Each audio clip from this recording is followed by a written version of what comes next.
मौर्य वंश की स्थापना किया था चंद्रगुप्त मौर्य ने, ठीक है। जस्टिन ने चंद्रगुप्त मौर्य को क्या कहा?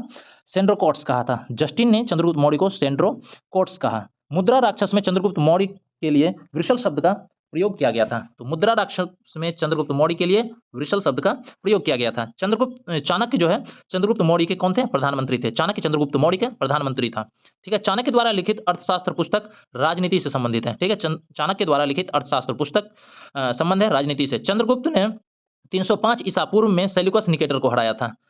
सेल्यूकस निकेटर को कौन हराया था? चंद्रगुप्त ने 305 ईसा पूर्व में। सेल्यूकस निकेटर का राजदूत मेगास्थनीज चंद्रगुप्त मौर्य के दरबार में आया था, ठीक है। मेगास्थनीज सेल्यूकस निकेटर के राजदूत आया था चंद्रगुप्त मौर्य के दरबार में। इंडिका पुस्तक का रचना कौन किया है? तो ये मेगास्थनीज किया है। इंडिका पुस्तक का रचना किया है मेगास्थनीज, ठीक है। आगे है चंद्रगुप्त मौर्य जैन धर्म का अनुयायी था। चंद्रगुप्त मौर्य क्या था? जैन धर्म का अनुयायी था तथा इसने भद्रबाहु से जैन धर्म की दीक्षा ली थी। चंद्रगुप्त मौर्य जैन धर्म से भद्रबाहु से जैन धर्म की दीक्षा ली थी। अगला है चंद्रगुप्त मौर्य का उत्तराधिकारी था बिंदुसार। चंद्रगुप्त मौर्य का उत्तराधिकारी था बिंदुसार। इसे अमित्रघात के नाम से जाना जाता है। बिंदुसार को अमित्रघात के नाम से जाना जाता है। इसे वायु पुराण में भद्रसार कहा गया। इसे जैन धर्म में सिंहसेन कहा गया। सब बिंदुसार के बारे में कहा जा रहा है, अमित्रघात, भद्रसार, सिंहसेन। इसे जैन धर्म में सिंहसेन कहा गया। बौद्ध विद्वान तारानाथ ने बिंदुसार को 16 राज्यों का विजेता बताया था, ठीक है। बौद्ध विद्वान तारानाथ ने बिंदुसार को 16 राज्यों का विजेता बताया था। उसके बाद बिंदुसार का उत्तराधिकारी हुआ अशोक, ठीक है। 269 ईसा पूर्व में मगध की राजगद्दी पर बैठा अशोक। अपने राज अभिषेक के समय यह अवंती का राज्यपाल था, ठीक है। पुराने में अशोक को अशोक वर्धन कहा गया है। पुराणों में अशोक को क्या कहा गया है? अशोक वर्धन कहा गया है, ठीक है। मास्की तथा गुर्जरा अभिलेख में इसका नाम अशोक है, ठीक है।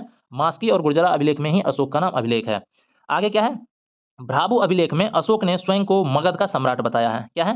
भ्राभु अभिलेख में अशोक ने स्वयं को मगध का सम्राट बताया है। अशोक अपने राज्याभिषेक के 10वें वर्ष बोधगया तथा 20वें वर्ष लुम्बिनी का यात्रा किया था। अशोक अपने राज्याभिषेक के 10वें वर्ष बोधगया और 20वें वर्ष में लुम्बिनी की यात्रा किया था। इसने 261 ईसा पूर्व में कलिंग पर आक्रमण कर उसकी राजधानी तोसली पर अधिकार कर लिया था, ठीक है। इसने उपगुप्त नामक बौद्ध भिक्षु से बौद्ध धर्म की दीक्षा ली।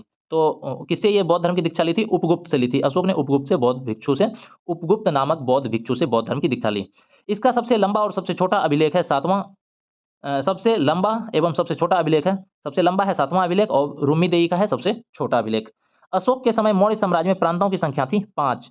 इसने भारत में सर्वप्रथम शिलालेख का प्रचलन शुरू किया, जिसे सामान्यतः ब्राह्मी, खरोष्ठी, ग्रीक और आर्माइक लिपि का प्रयोग हुआ, ठीक है। अशोक के पहले शिलालेख में पशु बलि का निंदा की गई है।